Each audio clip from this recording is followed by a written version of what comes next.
Budget तो ये अंतरिम बजट है और अंतरिम बजट में जो भी अब तक सरकार ने 5 वर्षों में जो काम किया है या जो 2014 से अब तक की जो उपलब्धि है महिला सशक्तिकरण की दिशा में, सामाजिक उत्थान की दिशा में, सामाजिक न्याय की दिशा में, युवाओं की दिशा में, देश की अर्थव्यवस्था को सुधारने के लिए जो प्रयास इन्होंने किया वो है। और इसके अलावा 2024-25 और उसके आगे के वर्षों में जो इनका लक्ष्य है उसका एक झलक इन्होंने दिखाया है बजट में।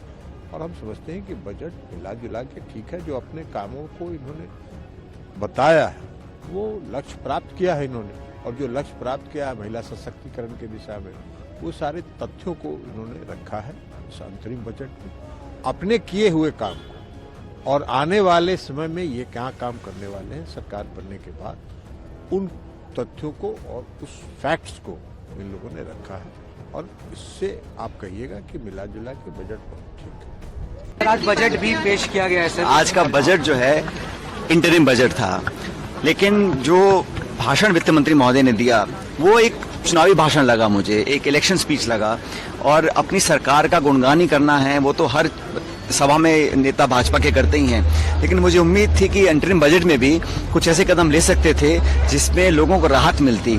ना तो उसमें महंगाई को कम करने के उपाय बताए गए हैं, ना रोजगार पर को ध्यान केंद्रित किया गया है। ले देकर सिर्फ अपना गुणगान किया है, अपनी पीठ थपथपाई है।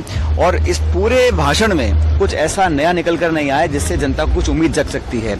और मैं जानता हूं कि बजट इंटरिम था और जिस तरह सरकार कह रही है कि अगला बजट हम बाद में पेश करेंगे, उससे कहीं ना कहीं बहुत ज्यादा अति आत्मविश्वास दिखता है, ओवर कॉन्फिडेंस दिखता है। लेकिन ये एक ऐसा अपॉर्चुनिटी थी सरकार के पास, वित्त मंत्री जी के पास, कि वो कहीं ना कहीं किसानों के लिए, नौजवानों के लिए, मध्यम वर्ग के लिए कोई राहत नहीं दी गई है।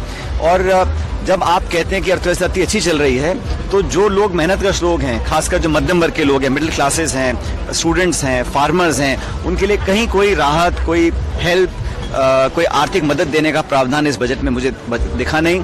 जैसे मैंने कहा, अधिकांश बजट सिर्फ अपना गुणगान किया, अपने कार्यकाल की सफलताओं को किया। जैसे राष्ट्रपति महोदय का जो भाषण था उसको भी एक पॉलिटिकल भाषण की तरह इस्तेमाल किया। आज का जो इंटरिम भाषण स्पीच थी वो भी रहती कि पॉलिटिकल थी और पूरी तरह चुनावों को लेकर वो भाषण दिया गया था। आज बजट भी 10 साल के बाद ये सबसे विकसित राष्ट्र हो। विपक्षी और जो किया उसके बारे में तो बताते हैं, कोई डेवलपमेंट नहीं है, कुछ नहीं है। 70 एयरपोर्ट था, 149 एयरपोर्ट हो गया, वाह ही लूट लिया। आयुष्मान भारत में इतने लोगों को इंक्लूड कर दिया, उसमें आशा वर्कर और आंगनबाड़ी वर्कर को इंक्लूड कर दिया। क्या आयुष्मान भारत से लोगों का इलाज नहीं हो रहा है क्या? विपक्ष है, विपक्ष ने कुछ किया नहीं है, उनके लिए भी व्हाइट पेपर आ रहा है। आप लोगों को पता चल जाएगा कि 2014 के पहले विपक्ष ने क्या किया था, क्योंकि व्हाइट पेपर की भी बात आई है। तो विपक्ष जो है उस व्हाइट पेपर के लिए चिल्ला रहा है, वो परेशान है कि यदि लोगों के सामने एक्सपोज हो गए तो क्या चेहरा दिखाएंगे आगे आने वाले 5। एक तो ये 2024 के अंतरिम बजट की मैं सबको राम राम बोलना चाहता हूँ। इस बजट की सबको राम राम। और जो एक और भी बृहत राम, महान राम, उस बजट की तैयारी जो जुलाई में होगी, वहां तक आज जो खुशियां हैं, देखिए अभी तो हम इसका स्टडी करेंगे, लेकिन 3-4 चीजें मैं जरूर प्रस्तुत करना चाहता हूं जो आज के बजट में बड़ी खास है। पहला तो कि 10 वर्ष में जो 4 करोड़ से ज्यादा लोगों को अपना छत मिला, अब हम अगले 5 साल में 2 करोड़ और बेघर को घर दिया जाएगा। इसको मैं बहुत बड़ा मानता हूँ। किसानों के लिए लगभग 11 लाख करोड़ का 11 करोड़ किसानों को जिस प्रकार की आज के बजट में खुशी दी गई है वो भी एक बहुत समीक्षा योग्य है। और नए IIM, नए यूनिवर्सिटीज, इसका जो आज रूप स्वरूप दिखाया है निर्मला सीतारमण जी ने, इसमें ये बहुत महत्वपूर्ण है।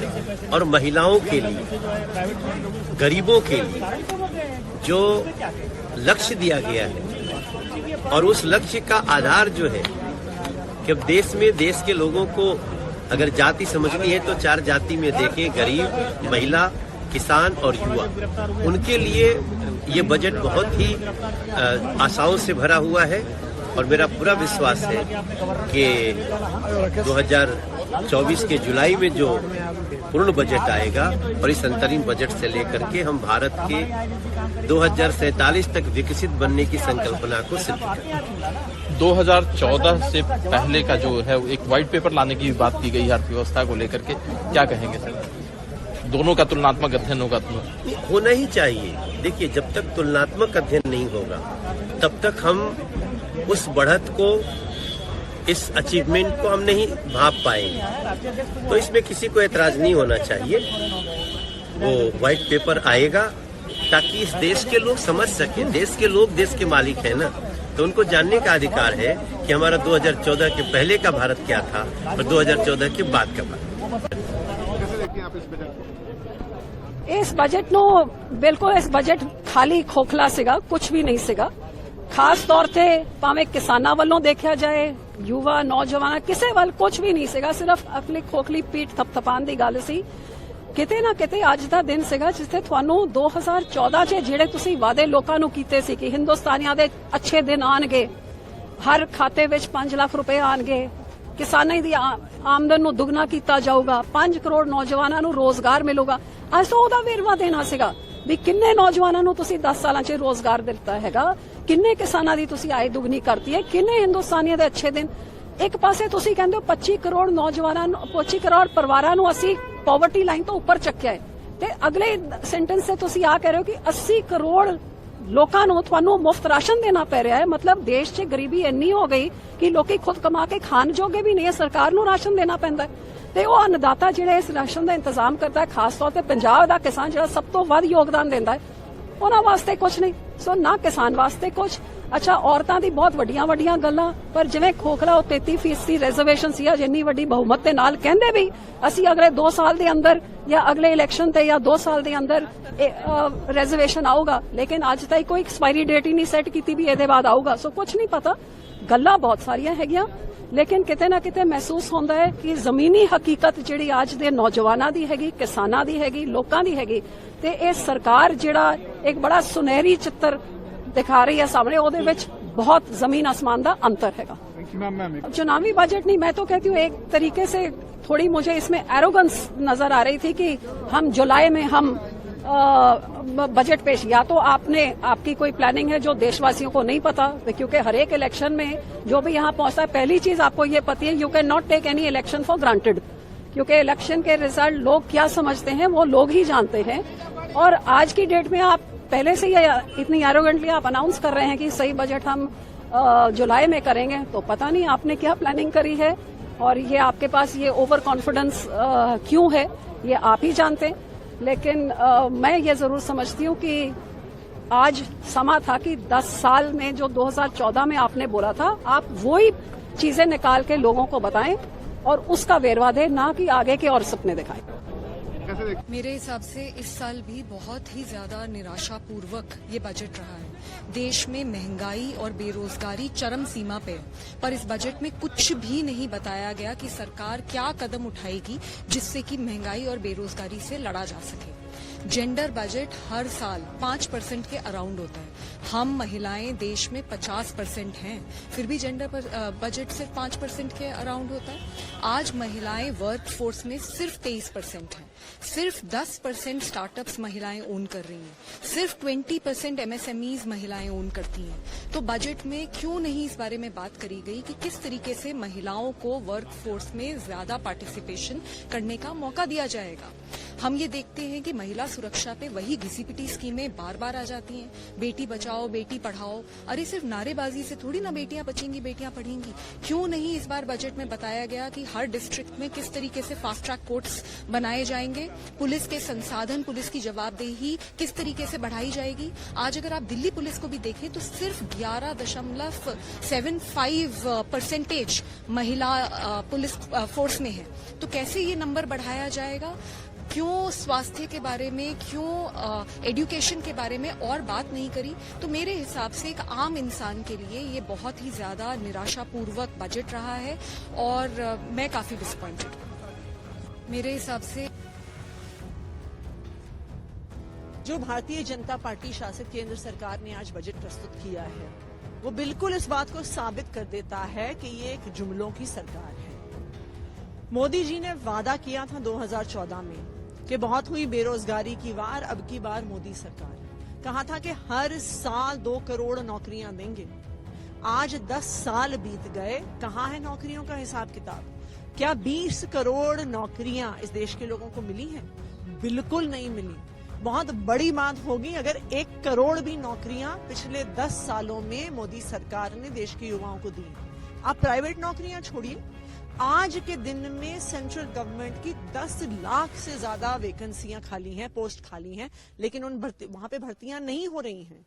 तो जो युवा रोजगार ढूंढ रहे हैं, ना उनको प्राइवेट सेक्टर में नौकरियां मिल रही हैं, ना उन्हें सरकारी सेक्टर में नौकरियां मिल रही हैं। आज फिर से एक नया जुमला हो गया कि 55 लाख नौकरियां हम देंगे। भाई अभी तक 10 साल में कितनी नौकरियां दी? दूसरी बात, महंगाई की वार शायद आज जितनी है 10 साल पहले भी उतनी नहीं थी। आज आटा, दाल, सब्जी, एलपीजी, पेट्रोल, डीजल, एक आम आदमी को, एक आम परिवार को जो खर्चा करना है उसको अपना महीने का खर्चा नहीं चल रहा है।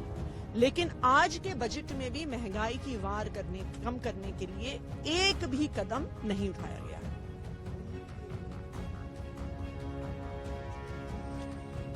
दिल्ली के प्रति सौतेला व्यवहार हमेशा केंद्र सरकार करती आई है। उन्होंने उसी ट्रेंड को कंटिन्यू किया है।